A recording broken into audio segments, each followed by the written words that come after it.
Bom, vamos lá. Gasolina quase batendo R$ 8,00 em alguns postos na região sul do país. Antigamente, nem tão antigamente assim, quando começou essa onda recorrente de aumentos nos preços da gasolina, era comum se dizer, desse jeito a gasolina vai acabar custando R$ 10,00 o litro.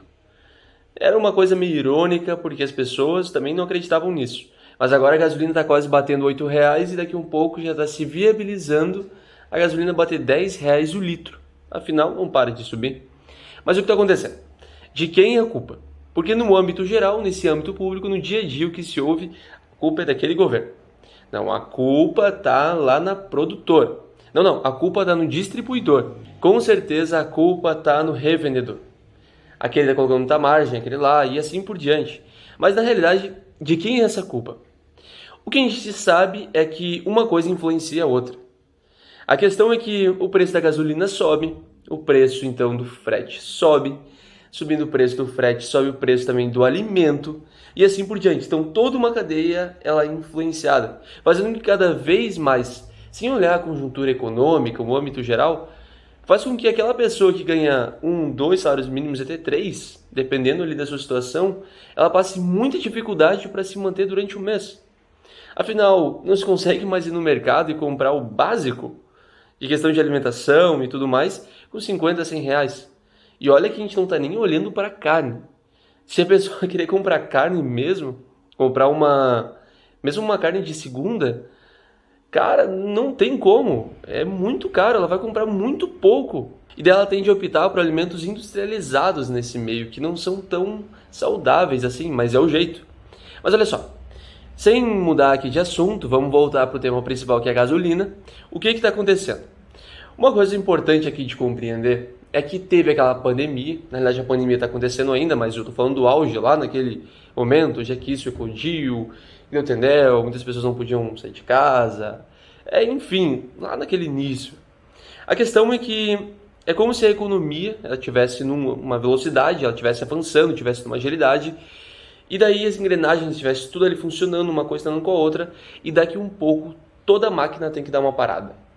Toda a economia tem que dar uma parada e é como se ela tivesse ficado num período hibernando. Ela está ali hibernando, porque agora o foco não é mais a conjuntura econômica, não é mais o avanço econômico, não. Agora o foco é essa questão da saúde, é a questão da pandemia.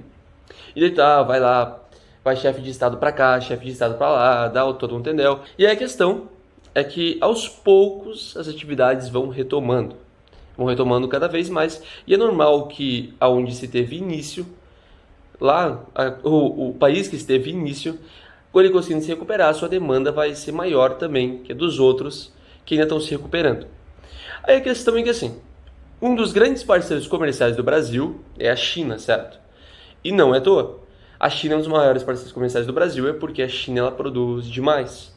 Só que a China ela demanda de matéria-prima, até porque boa parte do que é produzido pela China já é um produto convertido de matéria-prima para produto final. Não, porque todo mundo procura a China olhando a mão de obra, eles têm muita mão de obra em relação ali de preço para oferecer. Um dos produtos mais exportados pelo Brasil é justamente o petróleo.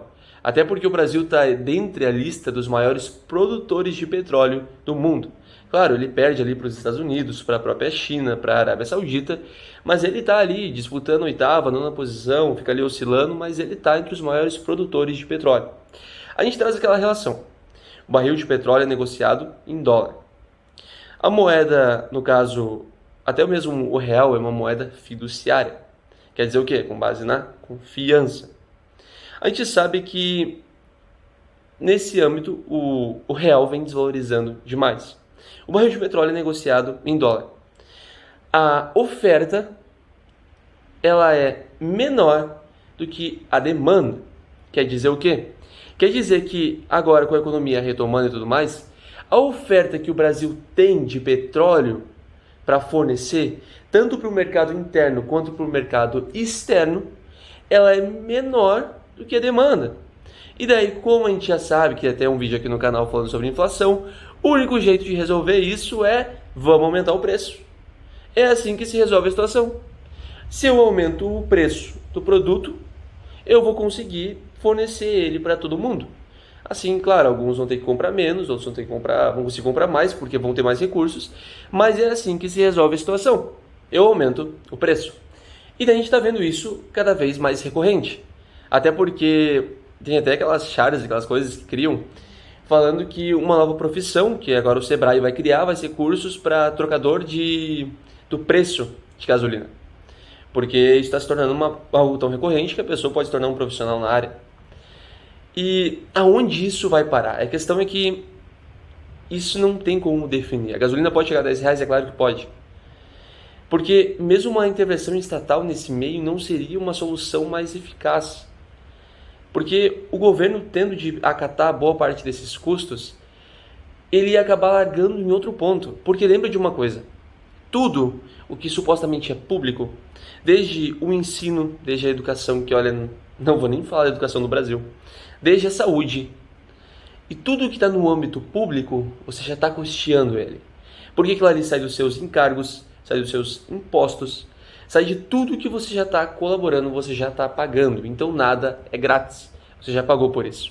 Então lembra que quando o governo ele vai lá e dá um incentivo, ele passa a custear, então boa parte, vamos dizer, ele passa a custear mais 15, 20% do valor ali da gasolina para reduzir o valor final para o brasileiro. Nossa, aliviou um pouco. Só que vai aliviar um pouco de um lado, mas ele vai acabar colocando do outro. Porque é a única maneira. Alguém vai ter que pagar a conta. É assim que funciona a cadeia econômica.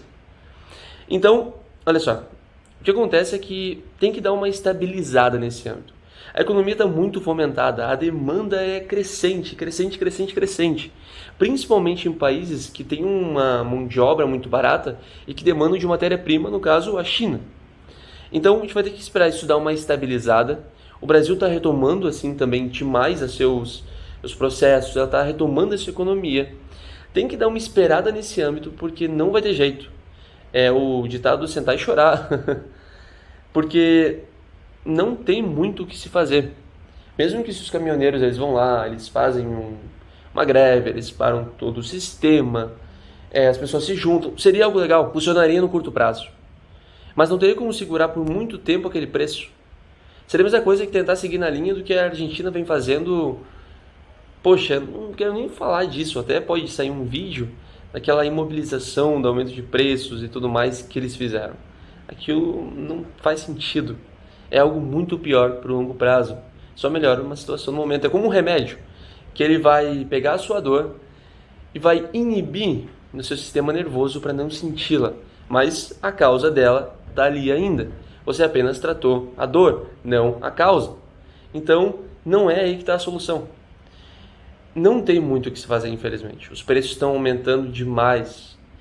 E é triste porque se olha aquela conjuntura econômica e vê que o Brasil vai ter um impacto até que dado ponto positivo no PIB. Ele vai ter a sua exportação também. Nossa, o Brasil está batendo recorde de exportação. Então, quando se olha no âmbito geral, a gente vê a economia brasileira avançando, crescendo, se desenvolvendo, exportação a mil, e é isso que é legal. A exportação é um dos grandes alicerces de uma economia, é algo muito importante para a economia brasileira, já que a gente é um dos maiores produtores de petróleo, está entre os maiores produtores de soja, exporta muita carne bovina, entendeu? Então é muito legal isso, a exportação é uma parte muito importante. Quando a gente olha no âmbito geral, show, está funcionando, só que no âmbito interno, no bolso daquela pessoa que ganha pouco, que ganha ali 1 salário, 2 salários. Como é que funciona para ela? A gente olhou, a exportação está crescendo, mas é aquela pessoa que agora está vivendo à base de farinha, está vivendo à base de ovo, ela não consegue nem comprar outra proteína, não consegue, sua alimentação é extremamente básica e quando consegue comprar, e o quão mal ela estava prejudicando a saúde dela porque não consegui nem comprar um outro alimento, é só industrializado. Mas é porque é a única opção. Então, é uma questão muito alarmante. Mas isso vem no âmbito geral. Isso é um avanço econômico, porque a demanda está sendo muito maior que a oferta. E essa foi uma das únicas maneiras de conseguir suprir isso, de conseguir atender a essa demanda. Esse foi o vídeo. Eu espero ter agregado valor ao seu tempo. E até o próximo.